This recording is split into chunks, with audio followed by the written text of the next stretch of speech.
بسم اللہ الرحمن الرحیم الحمد للہ وکفی وسلام علی عبادہ الذین اصطفی اما بعد اعوذ باللہ من الشیطان الرجیم بسم اللہ الرحمن الرحیم وذکر فإن الذکرى تنفع المؤمنین وقال رسول اللہ صلی اللہ علیہ وسلم عن ابی ذر غفاری رضی اللہ عنہ قال النبی صلی اللہ علیہ وسلم لا تحتقرن من المعروف شیئا ولو ان تلقى اخاك بوجه طلیق او كما قال علیہ الصلاۃ والسلام سبحان ربک رب العزۃ عما یصفون وسلام علی المرسلین والحمد للہ رب العالمین اللہم صل علی سیدنا محمد وعلى آل سيدنا محمد وبارك وسلم اللهم صل على سيدنا محمد وعلى آل سيدنا محمد وبارك وسلم اللهم صل على سيدنا محمد وعلى آل سيدنا محمد وبارك وسلم۔ رمضان مبارک کے مہینے کی 16 تاریخ ہے، سن 1441 ہجری ہے، ماہ مئی کی 10 تاریخ ہے، سن 2020 عیسوی ہے۔ پورے ملک میں لاک ڈاؤن کا زمانہ ہے اور کرونا وائرس کی وبا ہے۔ اللہ تعالیٰ سے دعا ہے اللہ رب العزت انسانوں کی عافیت کے ساتھ حفاظت فرمائے اور انسانوں کو اپنی معرفت اور اپنی قدرت کو پہچاننے کا اس کو ذریعہ بنا کر قبول فرمائے۔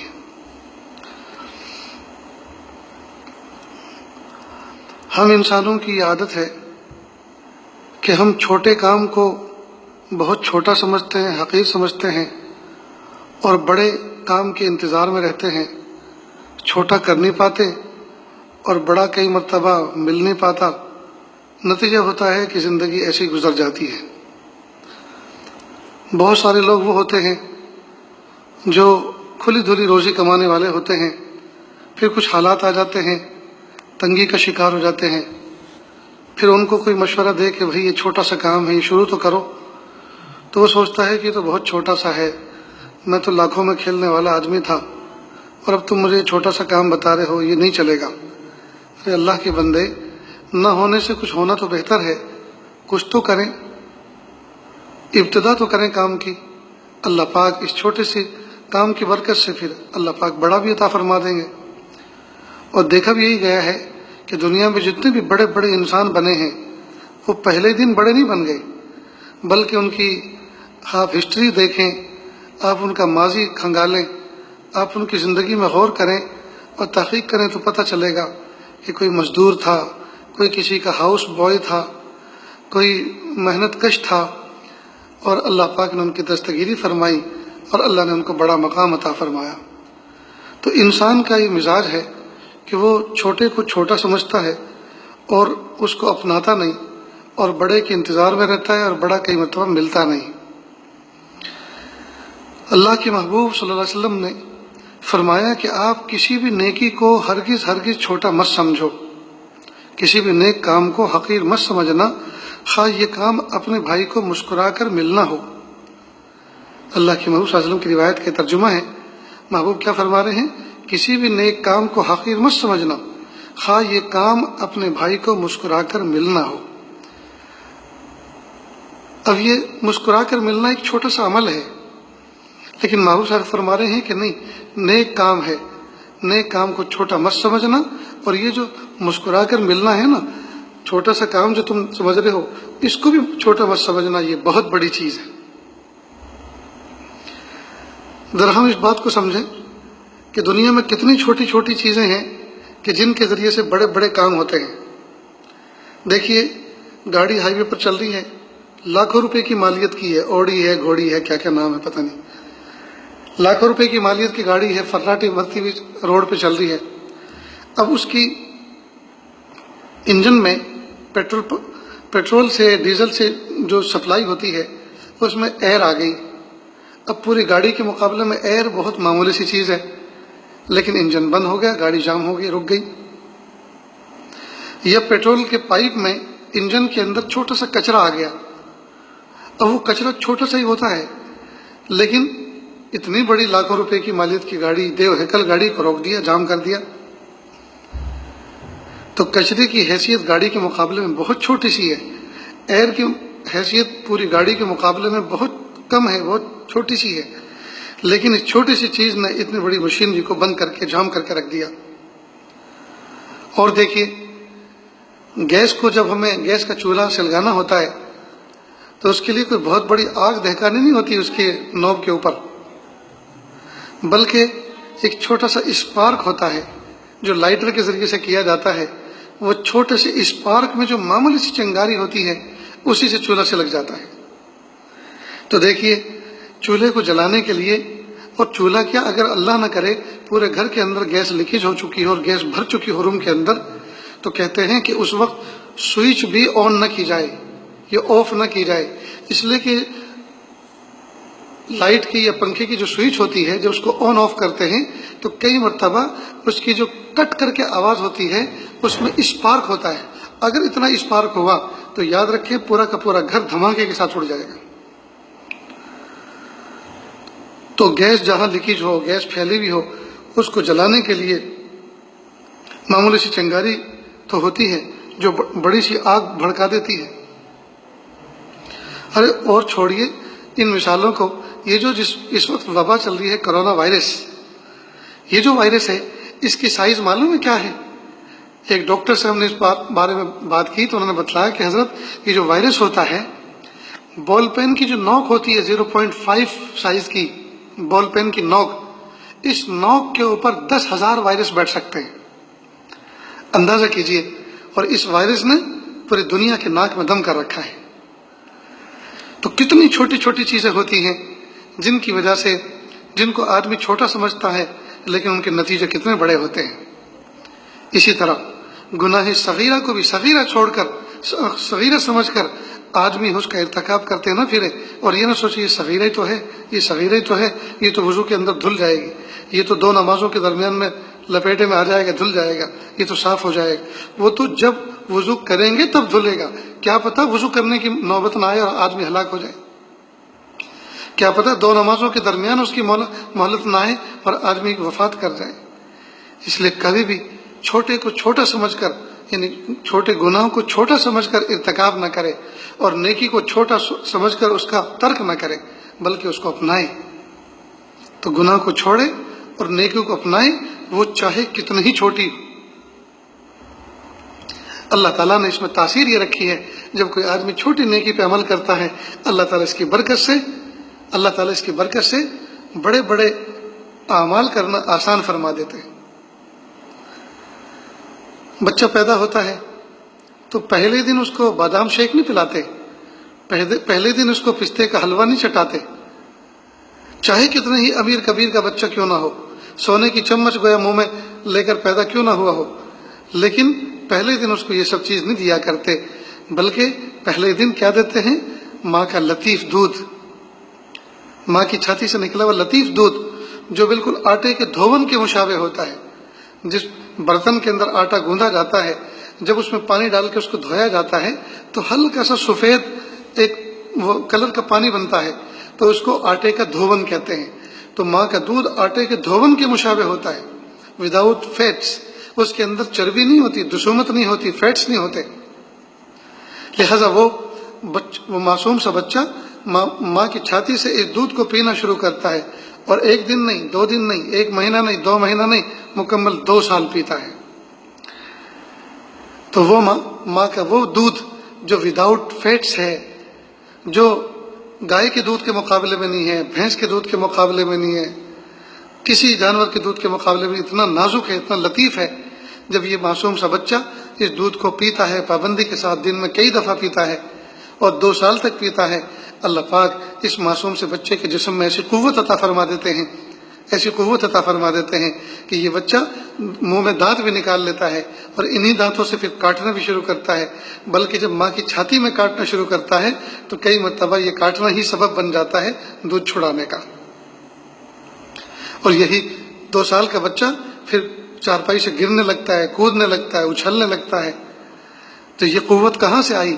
وہی معمولی اور لطیف دودھ جس کو ہم نے آٹے کے دھون کے مشابہ سمجھا تھا، جس کو کمزور سمجھا تھا، اور ہم نے اپنی مالداری کی حیثیت کے مقابلے میں اس کو کچھ نہیں سمجھا تھا، اور ہم نے یہ سوچا تھا کہ کاش کے ڈاکٹر ہمارے لیے استثنائی طور پر یہ کہے کہ نہیں، آپ تو بڑے آدمی ہیں، آپ تو خرچے برداشت کر سکتے ہیں، آپ امریکن گائے کا دودھ جو ہے امپورٹ کروایا کریں، وہاں سے منگوایا کریں، اور وہ دودھ اپنے بچے کو پلائیں۔ اللہ پاک نے کیا امیر، کیا غریب، کیا فقیر، کیا چھوٹا، کیا بڑا، کیا چھوٹا، کیا موٹا، ہر انسان کے بچے کی غذا اللہ پاک نے ماں کے دودھ میں رکھی ہے۔ تو دیکھیے، یہ معصوم سا بچہ جب لطیف دودھ، نازک دودھ، انتہائی پتلا دودھ پینا شروع کرتا ہے اور 2 سال تک کنٹینیو پیتا ہے، تو اللہ پاک اس کو 2 روٹی اور 2 بوٹی کھانے والی صلاحیت عطا فرما دیتے ہیں، قوت عطا فرما دیتے ہیں۔ اس کا نظام ہضم بھی مضبوط ہو جاتا ہے، اس کا جو ہے معدہ بھی مضبوط ہو جاتا ہے، اور چبانے کے لیے اللہ پاک دانت بھی عطا فرما دیتے ہیں۔ تو غرض یہ کہ بہت ساری چھوٹی چھوٹی چیزیں، بہت سی چیزوں کو ہم اپنی نظروں میں ہلکا سمجھتے ہیں، ہم ان کو حقیر سمجھتے ہیں، چھوٹا سمجھتے ہیں، لیکن اللہ تعالیٰ کا جو نظام ہے انسان کے لیے، اس نظام کے لیے وہ چیز انتہائی اہمیت کے حامل ہوتی ہے۔ لہذا ہم اللہ تعالیٰ کی عطا کردہ جو نعمتیں ہیں اور اللہ تعالیٰ کی جو توفیق دی ہوئے جو اعمال ہیں، ان کو ہرگز ہم چھوٹا نہ سمجھیں۔ ان چھوٹوں کی برکت سے اللہ تعالیٰ بڑے بڑے اعمال کی توفیق عطا فرماتے ہیں۔ اب یہ جو محبوب صلی اللہ علیہ وسلم نے اس حدیث میں فرمایا کہ آپ ہرگز کسی نیکی کو حقیر نہ سمجھیں، چاہے وہ اپنے بھائی کو مسکرا کر ملنا ہی ہو۔ اب بظاہر مسکرانا یہ ایک معمولی سی چیز ہے، اس میں کوئی خرچ بھی نہیں آتا، اس میں کوئی زور بھی نہیں پڑتا، صرف چہرے کا انداز بدلنا پڑتا ہے، چہرے پہ مسکراہٹ طاری کرنی ہوتی ہے۔ یہ بھی نہیں کہا کہ بھئی کسی مومن بھائی کو ملو تو ذرا زور سے کھانسو تاکہ وہ آپ کی طرف متوجہ ہو۔ کھانسنے میں تو انرجی لگتی ہے، کھانسی تو اندر سے نکلتی ہے، لیکن مسکراہٹ میں تو صرف لبوں کو حرکت دینی ہوتی ہے جی، اور چہرے کے اوپر مسکراہٹ طاری کرنی ہوتی ہے۔ کوئی چیز کسب کر کے، کوئی محنت کر کے، مجاہدہ کر کے کسی چیز کو کھینچنا نہیں پڑتا۔ لیکن محبوب صلی اللہ علیہ وسلم فرما رہے ہیں اپنے بھائی کے لیے مسکرانا، یہ جو تمہارے نزدیک بہت چھوٹی سی چیز ہے، اس کو چھوٹا مت سمجھنا، یہ بہت بڑی چیز ہے۔ دیکھیں، ہماری زندگی میں مسکراہٹ نہیں ہے، بہت سارے لوگ ایسے ہیں جو مسکراتے ہی نہیں۔ مثال کے طور پر بہت سے دکاندار ایسے ہوتے ہیں، ان کو کبھی آپ نے زندگی مسکراتے دیکھا ہی نہیں ہوگا۔ ہر وقت تیوریاں چڑھا کر بیٹھے ہوتے ہیں، پیشانی پر شکن رہتی ہے۔ ہر وقت لوگ مجبوری میں اس لیے جاتے ہیں کہ بس اللہ کا نظام ہے، وہ چیز جو ان کے یہاں ملتی ہے وہ دوسروں کے یہاں نہیں ملتی، اس لیے وہاں جاتے ہیں، ورنہ آدمی کبھی اس کے یہاں نہ جائے۔ اتنا بد اخلاق، اتنا منہ بسورے ہوئے بیٹھا ہوا آدمی ہوتا ہے۔ اسی طرح بہت سے شوہر گھروں کے اندر ہمیشہ آتے ہیں، پیشانی میں شکن ڈال کے آتے ہیں، ہمیشہ کمانڈر بن کے گھر میں انٹری لیتے ہیں۔ بچے سہم جاتے ہیں، بیوی سوچتی ہے اللہ خیر کرے آج کیا مصیبت آنے والی۔ ہر دن ایک کسی نئی مصیبت کے انتظار میں گھر والے بیٹھے رہتے ہیں۔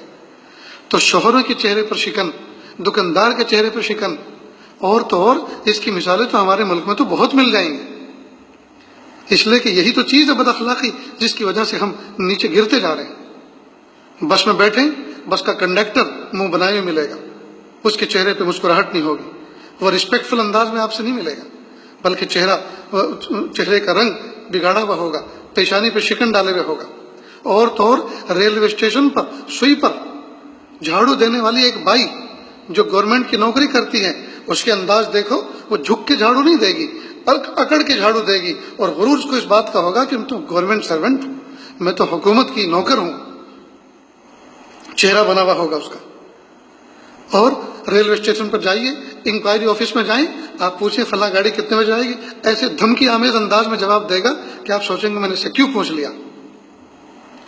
امیگریشن کاؤنٹر پہ جائیے، پوری دنیا میں گھوم کر آئیے، اور ملک میں اتر گئے، فلائٹ لینڈ ہو گئی، دل خوش ہوا کہ چلو وطن کی سرزمین کو جہاز کے ٹائر نے چھو لیا، اپنے وطن میں آ گئے جی۔ لیکن ساری کی ساری خوشی اس وقت کافر ہو جاتی ہے جب امیگریشن کے آفیسر کے سامنے جاتے ہیں، پوچھتے ہاں کہاں گئے تھے، کیوں گئے تھے، کتنے دن رہے۔ ارے بھائی کوئی جرم کر کے آئے ہیں کہ ہم اپنے وطن آئے ہیں، آپ ہمارے بھائی ہیں، وطن کے فرد ہیں، آپ کو تو ہمارا استقبال کرنا چاہیے کہ بہت مبارک ہو، موسٹ ویلکم، آپ وطن واپس لوٹ کر آئے ہیں۔ اور کتنے دن گئے تھے، ویزا میں لکھا ہوا ہے، تمہیں پتہ ہے۔ ہماری ایگزٹ جو ہے مہر دیکھ لو، انٹری مہر جو آج تم لگاؤ گے اس کو دیکھ لو، کمپیئر کر لو کتنے دن ہم جا کر آئے تھے۔ ہر جگہ کیا پولیس والے، کیا حفاظتی عملے والے، سارے کے سارے منہ بنا کے کھڑے ہوتے ہیں، ایسا لگتا ہے کہ ہم کہاں آ گئے۔ اللہ کے محبوب صلی اللہ علیہ وسلم نے اس دنیا کو خوشحال بنانے کا ایک گر عطا فرمایا، اس دنیا میں زندگی بہترین گزارنے کا ایک طریقہ عطا فرمایا، اور وہ طریقہ یہ عطا فرمایا کہ آپ مسکراتے ہوئے چہرے کے ساتھ رہو۔ اور صرف کہا ہی نہیں محبوب صلی اللہ علیہ وسلم نے، بلکہ عملی طور پر اس پر عمل کر کے دکھایا، پریکٹیکلی آپ صلی اللہ علیہ وسلم نے ہمیں نمونہ پیش کیا۔ اللہ کے محبوب صلی اللہ علیہ وسلم گھر میں تشریف لے جاتے تھے، ماں خدیجہ الکبریٰ رضی اللہ عنہا فرماتی ہیں اللہ کے محبوب صلی اللہ علیہ وسلم جب بھی گھر میں تشریف لاتے مسکراتے ہوئے چہرے کے ساتھ آتے۔ ایک مرتبہ دعوتی کام پر محبوب صلی اللہ علیہ وسلم گھر سے باہر نکلے، لوگوں نے کچھ مس بیہیو کیا، آپ صلی اللہ علیہ وسلم کا حساس دل اس کا اثر لے کر گھر میں آیا۔ جب محبوب صلی اللہ علیہ وسلم گھر میں آئے تو چہرے پر اداسی تھی، چہرے پر جو ہے اثرات تھے اس کے، جو مس بیہیو باہر لوگوں نے کیا تھا۔ ماں خدیجہ الکبریٰ رضی اللہ عنہا فرماتی ہیں کہ جب میں نے دیکھا کہ خلاف معمول آج جو ہے ایسے چہرے کے ساتھ آ رہے ہیں گھر میں جس سے کبھی بھی نہیں آتے تھے، تو فوراً ماں خدیجہ الکبریٰ رضی اللہ عنہا فرمایا ارے میرے محبوب آج آپ کیسے گھر میں داخل ہوئے؟ تو آپ صلی اللہ علیہ وسلم کو احساس ہوا کہ آج میں ذرا کچھ مسٹیک کر رہا ہوں، تو آپ صلی اللہ علیہ وسلم لوٹے اور پلٹ کر واپس مسکراتے ہوئے چہرے کے ساتھ سلام کر کے داخل ہوئے۔ ماں خدیجہ الکبریٰ رضی اللہ عنہا فرمایا کہ ہاں اب ہوئی نا کوئی بات۔ معلوم ہوا مسکراتے ہوئے چہرے کے ساتھ گھر میں انٹری لینا، گھر میں داخل ہونا، یہ محبوب کی سنت ہے۔ ہم میں سے دوستوں کتنے لوگ ایسے ہیں، بیوی ہمارا انتظار کرتی ہے، میرے سر کے تاج صبح گئے ہیں جاب پر، اب شام کو تھکے ہارے آئیں گے، وہ سراپا استقبال کے لیے بیٹھی ہوتی ہے، جھاڑو پوچھا کر کے بیٹھی ہوتی ہے، بیڈ شیٹ بدل کے بیٹھی ہوتی ہے، کھانا پکا کے تیار کر کے بیٹھی ہوتی ہے، اور یہ جناب ہیں کہ آتے ہیں تو چہرہ بگاڑ کے، لڑکے کسی اور سے آئے ہیں اور چہرہ بگاڑ کے گھر میں داخل ہو رہے ہیں، پیمنٹ کہیں اور سے نہیں ملا، اس کے اثرات لے کر گھر میں آ رہے ہیں اور ناراضگی اپنی بیوی پہ دکھا رہے ہیں، بچوں پہ اپنی ناراضگی دکھا رہے ہیں۔ یہ اچھی چیز نہیں ہے۔ گھر میں آئیں تو گھر کے باہر کے جتنے بھی پرابلم ہیں وہ دہلیز کے باہر ہی جھٹک کر آئیں، وہیں جھاڑ کر آئیں، وہیں چھوڑ کر آئیں۔ گھر میں آئیں تو مسکراتے ہوئے چہرے کے ساتھ اندر انٹری لیں اور کہیں السلام علیکم ورحمۃ اللہ وبرکاتہ۔ بچے خوش ہو جائیں، پیروں سے چمٹ جائیں، بیوی خوش ہو جائے کہ الحمدللہ میرے سرتاج میری محبتوں کی معراج آ گئے۔ اب یہ مسکرانا ایک چھوٹا سا عمل ہے، لیکن اس سے گھر کے اندر خوشی آتی ہے، اس سے تھکن دور ہوتی ہے، اس سے دل کی گھبراہٹ دور ہوتی ہے، اس سے ٹینشن دور ہوتے ہیں۔ کسی مسکراتے ہوئے چہرے والے آدمی کو کبھی ٹینشن میں دیکھا؟ یہ مسکراہٹ علامت ہی اس بات کی ہے کہ نو ٹینشن۔ جو آدمی مسکراتے وہ سمجھ لو اس میں ٹینشن کچھ نہیں ہے، تو ٹینشن ہی ہے۔ تو مسکراہٹ علامت ہے اس بات کی کہ بندہ بے غم ہے، اسے کوئی فکر نہیں۔ تو ہم مسکراتے ہوئے چہرے کے ساتھ رہیں۔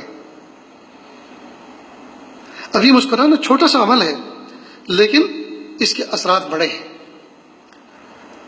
ایک بزرگ کے پاس ایک شخص آیا، نوجوان، اور کہنے لگا کہ حضرت دعا فرمائیں کہ میری شادی ہوئی ابھی چند مہینے ہوئے ہیں اور میری بیوی میرے ساتھ بہت مس بیہیو کرتی ہے اور ہر وقت جو ہے وہ ٹینشن میں رہتی ہے، اور میں اسے بہت خوش کرنے کی کوشش کرتا ہوں لیکن میں ناکام ہوں، تو اب میں کیا کروں؟ تو گئے وہ این او سی لینے کے لیے آیا تھا کہ آپ مجھے این او سی دے دیں تاکہ میں طلاق دے دوں، چھوڑ دوں، اور کہنے کے لیے میرے پاس یہ جو ہے فرمان آپ کا رہے کہ مجھے تو حضرت نے یہ مشورہ دیا۔ بہت سارے لوگ بزرگوں کے پاس اس طرح پرمیشن لے لیتے ہیں اور ان کا نام سے پھر آگے کام اپنا بناتے ہیں۔ یاد رکھیں اگر مرید 420 ہے تو شیخ ہوتا ہے 840، وہ اس سے آگے ہوتا ہے۔ بہت سے آئیں گے اور کہیں گے حضرت وہ میں جب اپنے گاؤں میں جاتا ہوں تو بہت سارے لوگ یوں کہتے ہیں کہ ذرا کچھ نصیحت کرو اور ہمیں کچھ جو ہے کچھ ذکر کرواؤ۔ تو یہ اشارہ اس بات کی طرف ہے کہ آپ مجھے خلافت دے دو تاکہ میں لوگوں کو ذکر کرانا شروع کر دوں۔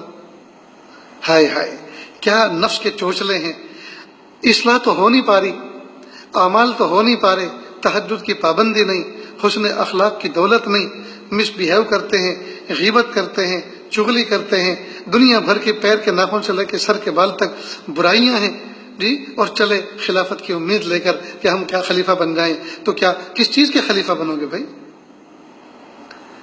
یہ نفس کا بہت بڑا دھوکہ ہے۔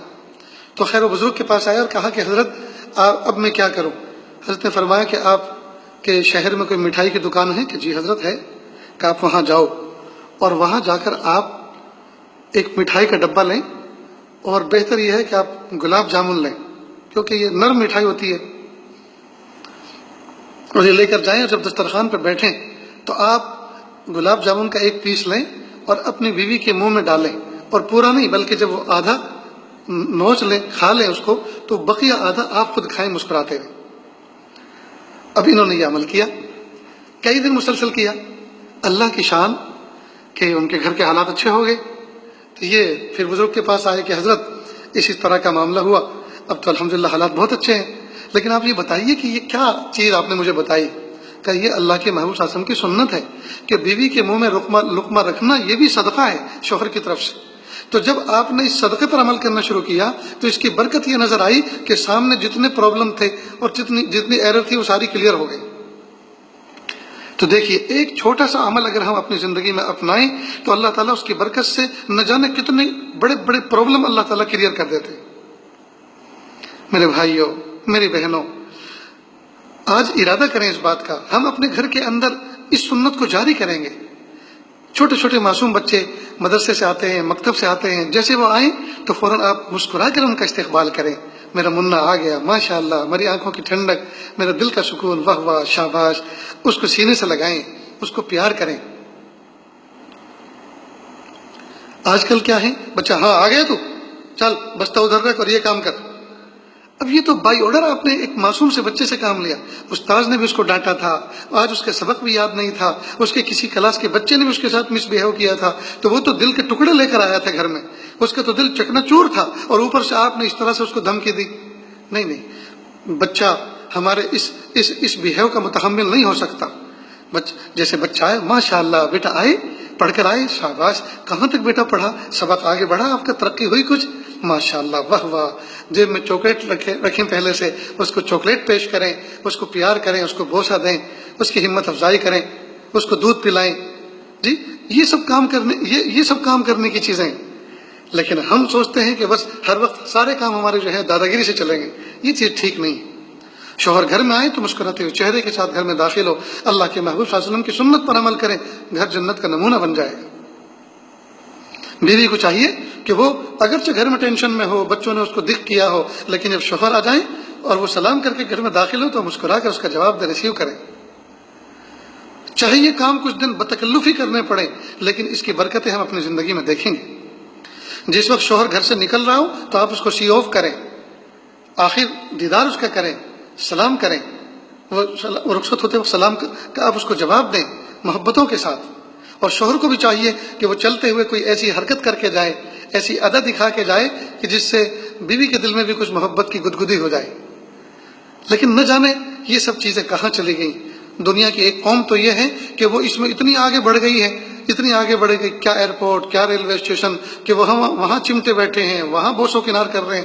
حالانکہ جو چیز راز تھی میاں اور بیوی کے درمیان، اور جس کو پردے میں رکھنا تھا، اس محبت کو چھپا کے رکھنا تھا اپنے ہی دلوں کے اندر، اس کو متاع کوچہ و بازار بنا دیا، اس کو گلی کوچے کا سرمایہ بنا دیا. یہ بھی ٹھیک نہیں. لیکن جس جائز حد میں جائز ہے اتنا تو ہم کریں، پھر اس کے اثرات دیکھیں ہماری زندگی میں کتنے اچھے مرتب ہوں گے. تو غرض یہ کہ محبوب صلی اللہ علیہ وسلم نے فرمایا کہ ہم کسی چھوٹے عمل کو چھوٹا نہ سمجھیں، چھوٹے عمل کو چھوٹا سمجھ کے نہ چھوڑیں.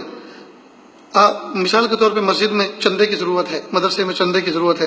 کہا کہ بھی دیکھو یہ امت کے لیے کوئی تقاضا آپ نے پیش کیا تو آپ نے اپنے کسی دوست سے، ساتھی سے کہا کہ بھائی کچھ دو. کہ یار بس دعا کرو نا، ایک سائٹ چلنے والی ہے، ایک کام ہونے والا ہے، بس وہ ہو جائے تو انشاءاللہ تمہارا بھی کام ہو جائے گا، میرا بھی کام ہو جائے گا.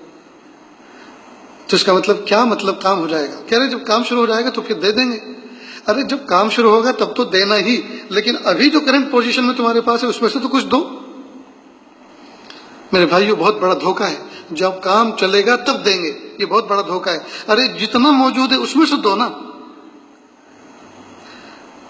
مل جائے تو دیں گے. یہ نیت تو ایک فقیر کی بھی ہوتی ہے. ایک فقیر بھی سوچتا ہے کہ مجھے 2-4 لاکھ روپے مل جائے تو 50,000 میں بھی مسجد مدرسے میں دے دوں گا.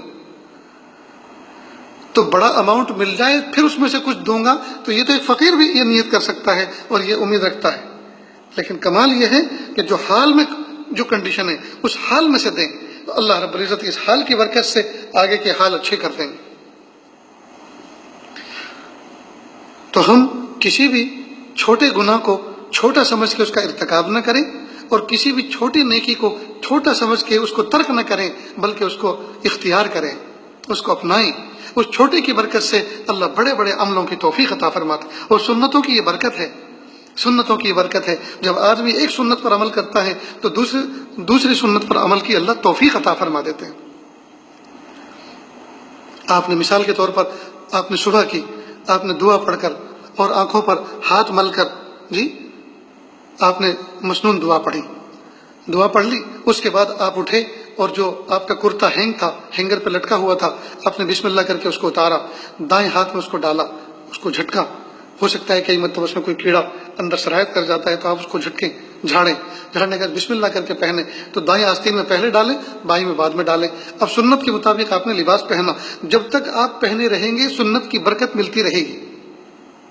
اس کے بعد آپ باتھ روم گئے، آپ نے چپل پہنی، جب چپل پہنی تو چپل دائیں پیر میں پہلے پہنی، بائیں میں بعد میں پہنی، جب تک یہ چپل پیروں میں رہے گی سنت پر عمل کا اجر ملتا رہے گا۔ پھر آپ ٹوائلٹ میں گئے، واش روم میں گئے تو بایاں پیر اندر داخل کیا اور دعا پہلے پڑھی، تو جب تک آپ ٹوائلٹ کے اندر رہیں گے، واش روم میں اندر بیٹھے رہیں گے، سنت پر عمل کرنے، اس عبادت پر عمل کرنے کا اجر ملتا رہے گا۔ جب باہر نکلیں تو آپ نے دایاں پیر پہلے نکالا اور باہر نکل کے دعا پڑھی۔ اب دیکھیے، ایک سنت اٹھتے وقت آپ نے اس پر عمل کیا تھا اور مسلسل آپ سنتوں پر عمل کرنا آپ نے شروع کیا تو زندگی سنت کے مطابق گزر گئی۔ ان سنتوں کی برکتیں کیا ہوں گی؟ اللہ پاک مصیبتوں سے محفوظ فرمائیں گے، بیماریوں سے محفوظ فرمائیں گے، حادثات سے محفوظ فرمائیں گے۔ یہ عاجز کہا کرتا ہے کہ آپ اپنی گاڑی میں بیٹھے اور گاڑی لے کر بہت کیئرفل انداز میں اور اسپیڈ کنٹرول کے اندر آپ نے چلانی شروع کی، آپ اپنے ہاتھ پر چل رہے ہیں، آپ انڈر کنٹرول اسپیڈ پہ چل رہے ہیں، آپ میرر کو اچھی طرح سے اس پر نگاہ جمائے ہوئے ہیں، سائیڈ میرر پہ بھی آپ کی نظر ہے، پیچھے سے آنے والے کے ہارن کو بھی آپ فالو کر رہے ہیں، اس کو پاس دے رہے ہیں، سب کچھ کر رہے ہیں۔ لیکن کوئی آدمی، کوئی گاڑی آگے سے سامنے سے آ کر اوپر چڑھ بیٹھے تو اس کو کون بچائے؟ آپ کی احتیاط اس سے کیسے بچ سکیں گے آپ اس سے؟ یا پیچھے سے کوئی آگے پیچھے سے کوئی ٹھوک دے تو اس سے آپ کیسے بچ سکیں گے؟ یا دوسری سائیڈ پہ کوئی گاڑی چل رہی تو ٹکرا کے وہ روڈ کراس کر کے اور ڈیوائیڈر توڑ کر آپ کی گاڑی سے ٹکرا کے، اس سے کون بچائے گا؟ اس سے کون بچائے گا؟ اس سے اللہ بچائیں گے۔ کب بچائیں گے؟ جب ہم دعاؤں کا اہتمام کریں گے، سنتوں کا اہتمام کریں گے۔ اس کی برکت سے اللہ رب العزت فرشتوں کے ذریعے سے ہماری اللہ تعالیٰ نگرانی فرمائے، فرشتوں کے ذریعے سے اللہ پاک ہماری حفاظت اور سیکورٹی فرمائے۔ تو میری ماں بہنوں، بس آج کی اس مجلس میں بنیادی بات یہ کہ ہم کسی بھی چھوٹی سی نیکی کو چھوٹا سمجھ کے چھوڑ نہ دیں۔ یہ نہ سوچے بڑا کام کریں گے، بڑی نیکی کریں گے، بڑی دعوت کریں گے، بڑا خرچہ کریں گے۔ ارے جب کریں گے تب کریں گے، اللہ نے ابھی چھوٹا سا کام کرنے کا موقع عطا فرمائے، آپ ابتدا تو کریں، بگننگ تو کریں، شروع تو کریں۔ اس شروع کے کرنے کی برکت سے اور اخلاص کی برکت سے اللہ تعالیٰ آپ کو بڑے بڑے کام کرنے والا بنائے گا اور آپ کے ہاتھوں سے اللہ بڑی بڑی نیکیاں وجود میں لائیں گے۔ تو کسی بھی چھوٹے گناہ کو چھوٹا سمجھ کے اس کا ارتکاب نہ کریں، اور کسی بھی نیکی کو چھوٹا سمجھ کے اس کا ترک نہ کریں، اس کو چھوڑیں نہیں بلکہ اس کو اپنائیں محبتوں کے ساتھ۔ اللہ پاک اس کی برکت سے بڑے بڑے فیصلے فرمائیں گے۔ اللہ تعالیٰ سے دعا ہے اللہ تعالیٰ کہنے سننے سے زیادہ عمل کی توفیق عطا فرمائیں۔ وآخر دعوانا ان الحمد للہ رب العالمین۔ دعا کر لیجیے۔ بسم اللہ الرحمن الرحیم، الحمد للہ رب العالمین، الرحمن الرحیم، مالک یوم الدین، ایاک نعبد و ایاک نستعین، ایاک نعبد و ایاک نستعین، ایاک نعبد و ایاک نستعین، اهدنا الصراط المستقیم صراط الذین انعمت علیہم غیر المغضوب علیہم ولا الضالین، آمین یا رب العالمین۔ پیارے رب، سونے رب، اچھے رب، پیارے اللہ، معاف کر دیجیے، معاف کر دیجیے، معاف کر دیجیے۔ پیر کے ناخن سے لے کے سر کے بال تک گناہوں میں ڈوبے ہوئے، معصیت میں جکڑے ہوئے، یا اللہ ایک ایک سانس گناہوں میں گزری، یا اللہ ایک ایک لمحہ زندگی کا گناہوں میں گزرا، میرے پیارے رب معاف کر دیجیے، معاف کر دیجیے۔ ہمارے گناہوں کو، ہماری سیئات کو حسنات سے مبدل فرما دیجیے۔ جس طرح سے آپ نے کالے بالوں کو سفیدی سے بدل دیا، یا اللہ ہمارے دل کی سیاہی کو بھی سفیدی سے بدل دیجیے۔ اللہ کتاب زندگی کا ایک ایک ورق سیاہ ہو چکا، کتاب زندگی کا ایک ایک ایک ایک ورقہ سیاہ ہو چکا، کالا ہو چکا۔ تنہائی میں بیٹھ کر کتاب زندگی پہ جب غور کرتے ہیں تو ماضی کے سارے اوراق کالے کالے ہو چکے ہیں۔ میرے پیارے رب معاف کر دیجئے، پاک کر دیجئے، صاف کر دیجئے، رحمت کا معاملہ فرما دیجئے۔ ہم سب کو ایسا بنا دیجئے ہم آپ کو پسند آ جائیں، ہم سب کو ایسا بنا دیجئے ہم آپ کو پسند آ جائیں۔ میرے پیارے رب رمضان مبارک کا آدھے سے زیادہ وقت گزر چکا۔ اے میرے پیارے رب، اے میرے سونے رب، اے میرے اچھے رب، اپنی زندگی میں جب سے ہوش سنبھالا تب سے ایسا سونا رمضان تو کبھی بھی نہ آیا۔ اے میرے پیارے رب، زندگی میں 15 دن تو ہم اپنی مسجدوں سے کبھی بھی غائب نہیں رہے۔ اے میرے پیارے رب، سفر میں ہو یا حضر میں ہو، دن میں 24 گھنٹے کے اندر کسی نہ کسی وقت تو مسجد میں پہنچ ہی جاتے تھے۔ اگر ہوائی جہازوں میں بھی سفر کیا تو زیادہ سے زیادہ 8 گھنٹے والی فلائٹ میں بیٹھے، 10 گھنٹے والی فلائٹ میں بیٹھے، لیکن میرے پیارے اللہ پھر زمین پہ اتر کر کسی نہ کسی مسجد میں انٹری لی، کسی نہ کسی مسجد میں پیشانی جھکائی۔ اے میرے پیارے رب، ایسا تو کبھی بھی نہیں ہوا کہ 15 دن امت کو ہو گئی، 30 دن امت کو ہو گئے، اس سے زیادہ ہو گئے جو مسجدوں میں حاضری سے محروم ہیں، مسجدوں کی نماز پڑھنے سے محروم ہیں۔ اے میرے پیارے رب، آپ روٹھ گئے، آپ امت سے روٹھ گئے، آپ ناراض ہو گئے۔ ہم نے مانا کہ آپ کو ہمارے سجدوں کی ضرورت نہیں ہے، ہم نے مانا کہ آپ کو ہماری جماعت والی نماز کی ضرورت نہیں ہے، ہم نے مانا کہ آپ کو ہمارا حرم میں جانا آپ کو اس کی ضرورت نہیں ہے، لیکن میرے پیارے اللہ آپ کو تو ضرورت نہیں ہے، ہمیں تو آپ کی ضرورت ہے، ہمیں تو آپ کی ضرورت ہے اللہ جی، ہمیں تو آپ کی ضرورت ہے۔ اللہ تیرے علاوہ ہم کس کو اپنا رب کہیں؟ اللہ جی آپ کے علاوہ ہم کس کو اپنا اللہ کہیں؟ آپ ہی تو ہمارے اکلوتے ہیں، آپ ہی تو ہمارے اکلوتے ہیں، آپ ہی تو ہمارے اکلوتے ہیں۔ ہمارے جیسے تو آپ کے اربوں خربوں بندے ہیں، لیکن آپ کے جیسے تو ہمارا کوئی رب نہیں۔ یا اللہ ہم بہت سارے معبودوں کو ماننے والے نہیں ہیں، اللہ ہم تو توحید والے ہیں، اللہ ہم تو آپ کو ایک ماننے والے ہیں۔ اے میرے پیارے رب، اے میرے سونے رب، اس توحید کی لاج رکھ لیجیے اللہ، اس توحید کی لاج رکھ لیجیے، ہمارے اس عقیدہ توحید کی لاج رکھ لیجیے اللہ جی، حالات اچھے کر دیجیے اللہ، حالات اچھے کر دیجیے۔ میرے پیارے رب، صبح کو کما کر شام کو کھانے والے میرے پیارے اللہ بہت پریشان ہو چکے اللہ جی، پریشان ہو چکے، جو کچھ تھا سب ختم ہو چکا۔ اللہ غیرت اتنی ہے کسی کے سامنے ہاتھ نہیں پھیلا سکتے اللہ جی، ہم ناپے تولے جانے کے قابل نہیں ہیں اللہ جی، ہم آزمائے جانے کے قابل نہیں ہیں۔ عافیت کا معاملہ فرما دیجیے اللہ، عافیت کا معاملہ فرما دیجیے اللہ۔ بیوی گھر میں بیمار ہے اور شوہر پردیش میں اٹکا ہوا پھنسا ہوا ہے، وہ ادھر پریشان وہ ادھر پریشان۔ اے میرے پیارے اللہ ترس کھا لیجیے اللہ جی، ترس کھا لیجیے اللہ جی، آپ راضی ہو جائیے، آپ راضی ہو جائیے، اور ایسے راضی ہو جائیے کہ پھر کبھی ناراض نہ ہونا، اور آپ ہمیں معاف کر دیجیے، اور ایسا معاف کر دیجیے پھر ہم کبھی کوئی گناہ نہ کریں۔ میرے پیارے اللہ ہمیں دھوبی بیٹا چاند سا بنا دیجیے یا اللہ ہمیں اپنا محبوب بنا لیجیے اللہ جی۔ ایک گھر کے اندر 5 بچے ہوں، 4 صاف ستھرے ہوں، اور ایک بچہ نجاست میں لتڑا ہوا ہو، گندگی میں ہو، اور گھر میں مہمان آنے والے ہوں، تو ماں کی سب سے زیادہ توجہ اپنے گندے بچے کی طرف ہوتی ہے۔ ماں سوچتی ہے اچھے بچوں کو تو کوئی بھی گود میں اٹھا لے گا، کوئی بھی ان کو بوس و کنار کرے گا، لیکن میرے اس گندے کی طرف کوئی نظر اٹھا کے دیکھنا بھی پسند نہیں کرے گا۔ ماں اپنے گندے بچے کو نہلاتی ہے، دھلاتی ہے، اور اپنے سینے سے لگا لیتی ہے، اس کو بوسہ دیتی ہے، محبت کے ساتھ سینے سے لگاتی ہے۔ میرے پیارے رب، آپ کے اربوں خربوں نیک بندے ہیں، لیکن ہمارے جیسے آپ کے گندے بھی ہیں میرے پیارے اللہ۔ جب ایک ماں گندے بچے کا خیال رکھتی ہے، آپ تو 70 ماؤں سے زیادہ شفقت رکھنے والے اور محبت رکھنے والے ہیں میرے پیارے اللہ۔ آپ اپنے بندوں سے کتنی محبت فرماتے ہوں گے اللہ جی، آپ ہمیں پاک کر دیجئے، آپ ہمیں صاف کر دیجئے، اور محبت کی چھاتی سے لگا لیجئے اللہ، قبول فرما لیجئے اللہ، قبول فرما لیجئے اللہ، قبول فرما لیجئے اللہ، قبول فرما لیجئے اللہ جی۔ آپ بندوں کی کمزوری کا خیال فرما لیجئے، مہربانی کا معاملہ فرما دیجئے پیارے پیارے اللہ۔ پوری دنیا میں کروڑوں انسان روزہ رکھ کر آپ کو پکار رہے اللہ، آپ اتنے روٹھ گئے اللہ جی، آپ اتنے ناراض ہو اللہ جی، آپ ناراض ہو گئے اللہ جی، آپ اتنے ناراض ہو گئے اللہ جی، آپ اتنے ناراض ہو گئے۔ معصوم بچے روزے رکھ رہے، بوڑھے روزے رکھ رہے اللہ جی، گنہگار نوجوان روزے رکھ رہے میرے پیارے رب۔ کسی کے اٹھے ہوئے ہاتھ تو آپ کو اچھے لگ رہے ہوں گے، کسی کا روزہ تو آپ کو پسند آ رہا ہو میرے پیارے رب، معاف کر دیجیے امت کو، معاف کر دیجیے اللہ جی، امت کو معاف کر دیجیے، امت کو معاف کر دیجیے، امت کو معاف کر دیجیے اللہ جی۔ عزتوں کے فیصلے فرما دیجیے اللہ امت کے لیے عزتوں کے فیصلے فرما دیجیے، اللہ امت کے لیے عزتوں کے فیصلے فرما دیجیے۔ یا اللہ بہت دن ہو گئی رسوائی میں زندگی گزارتے گزارتے، پیارے اللہ بہت دن ہو گئے تانے وصول کرتے کرتے، تانے کھاتے کھاتے۔